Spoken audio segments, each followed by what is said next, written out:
Hi everyone, welcome to Answer by Neelam Sachan, and this is Neelam, and today we will be learning the brush pen calligraphy, the small letters of the brush pen calligraphy and the basic strokes of brush pen calligraphy.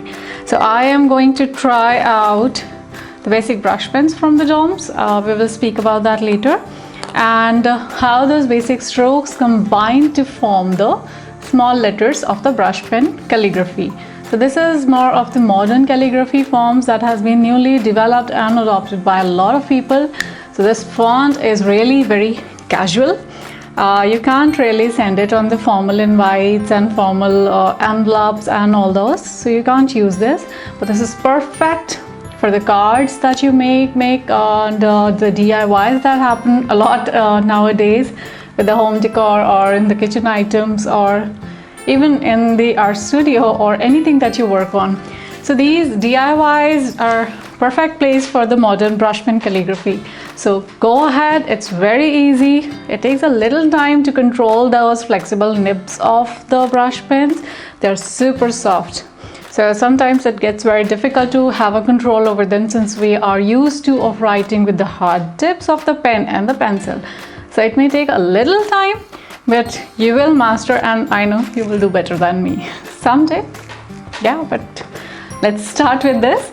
So we will be doing the brush pen calligraphy using a black regular brush pen, and you will know about how all those strokes combine and make the small letters, and we will study all that part in the upcoming video. I am not testing out these brush pen calligraphy things on various paper mediums because I know these brush pens, they work on most of the papers without blotting. Unless there is some wet color, they will not blot. I have tried it on the painted background of painted watercolor sheets. I have tried them over some paintings. I have tried them on numerous pages and the papers, so they do not blot. So I think the brush pens are pretty perfect for all those DIYs because you can write on any surface, any area. They are super soft, so they don't catch up the surface like the pointed pen calligraphy. The nib gets caught into the rough surface or the ink blots, like we did see in the previous video where we were testing a fibrous brown paper, the card paper. So ink completely blot. Brush pens do not let that happen. So brush pen calligraphy is actually a must learn thing nowadays that you should know, I think, because this is very satisfying. You could be doing it sitting in front of the TV or like chatting with your friends. You can do that anytime. I keep on doing that. I just take a paper, I start writing. You don't need a lot of materials, you just need something to write on, and you need a single brush pen for the practice. So I recommend that you practice at least 5 to 10 words every day.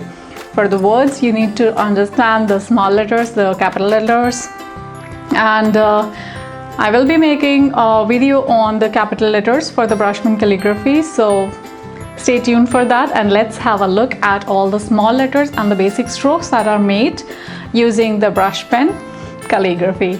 So let's switch on to my new member here, this new tripod that has a movable hand, and this is really helpful. This is really helpful. It has emptied a lot of space from my around the table, around the sitting area space here. So I have got a lot of free space now to move my chair here and there. Earlier I was squeezing in between the chair and the table where I was putting my this straight tripod, leaning over with something and then putting a weight here at the base of it so that it doesn't topple off. So I thought of investing in a tripod, which was very helpful because this really helped me with my online classes that I take and the virtual workshops and all that. This is really going to be helpful. I connect my DSLR to this using those cables and all that. I really am not so aware of the technical details here because somebody else at my house takes care of that. But if you want how I connect my DSLR to my laptop or my regular recording sessions, I do connect my DSLR to my live classes as well. So if you want to know that, I can do a video on that. But let's see that later. Now have a look at the small letters construction, how they are made, the small letter strokes, the basic strokes of brush pen calligraphy, the small letters, and we'll come back and discuss a few things later. So let's switch over. And there are basic strokes in brush pen lettering, basically 8 strokes or 9 strokes, let's say 9 strokes. So first is the up stroke, which is touching only the tip. There is down stroke. Then there is an underturn. There is an overturn.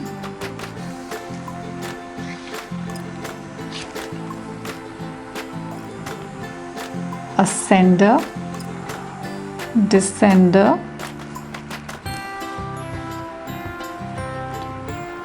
oval,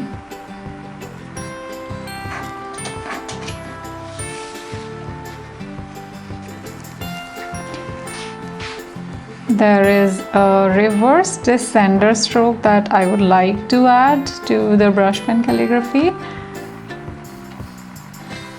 There is a reverse descender that I was talking about. I would like to add this to the brush pen calligraphy. And then you have this S stroke, or you can say this is more like a reverse oval.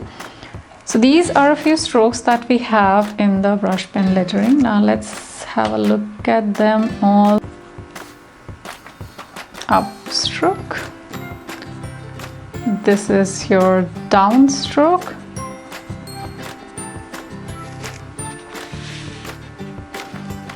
We have our underturn. We have our upturn. The ascender. The descender, oval,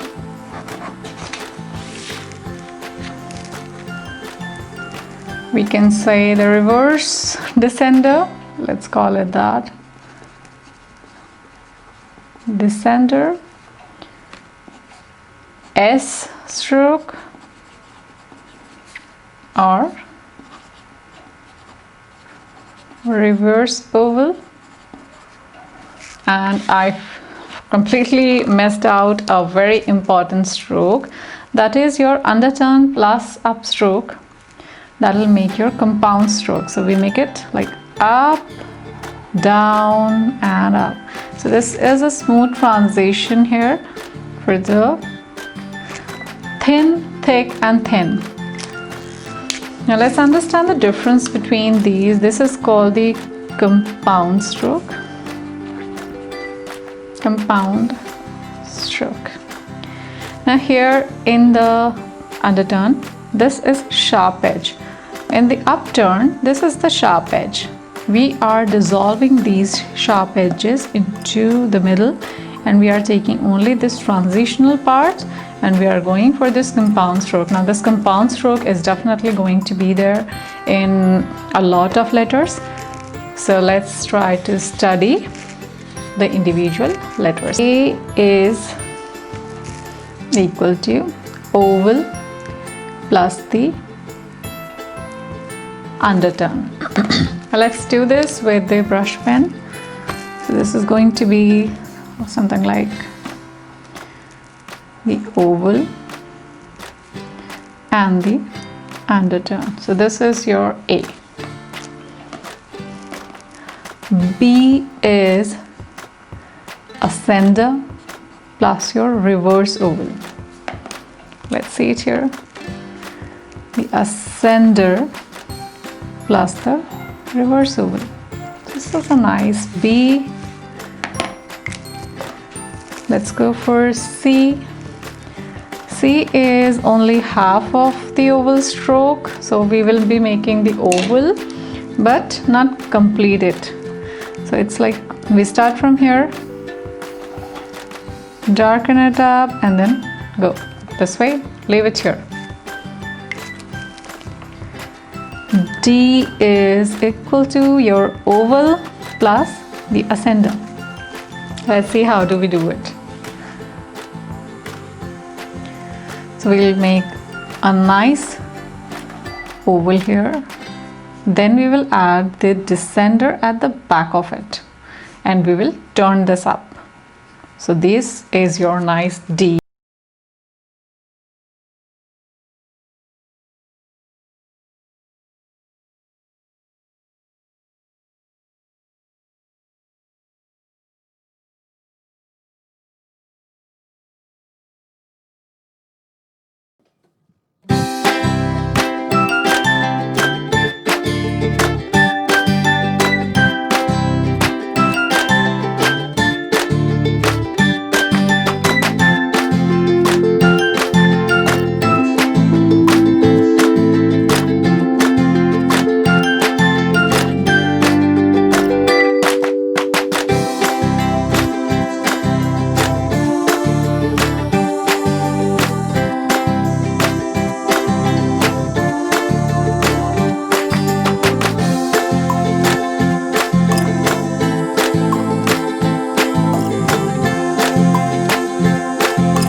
Or like the Z, that's maybe we can follow for the capital, but not here. I like this one, so maybe you can go this one. So this is about the brush pen letters, the small letters. We will do the capital letters in the next video.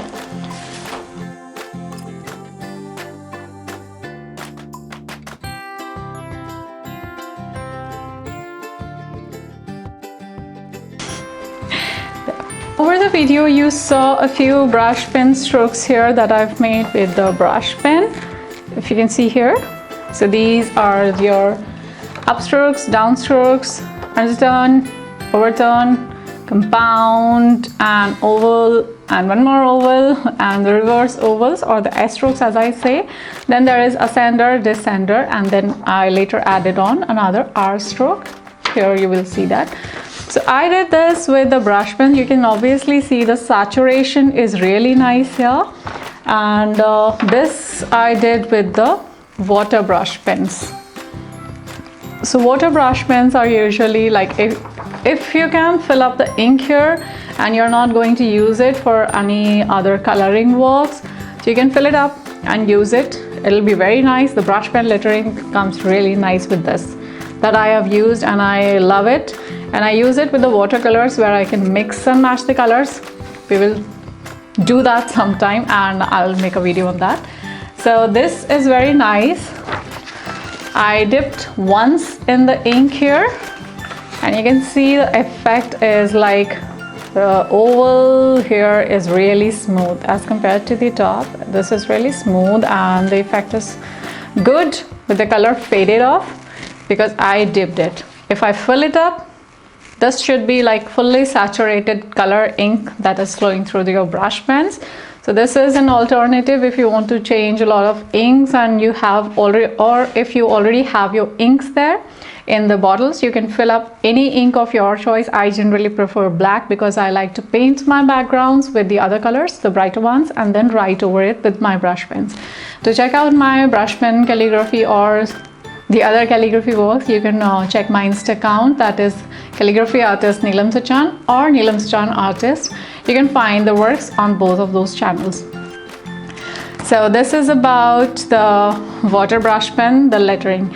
The only difference between the brush pens that I bought, that I have like Dom's, Camlin or Little Artist, all these water brush pens is that you have to hold these pen, the Dom's one, you have to hold it at 45 degrees to the paper.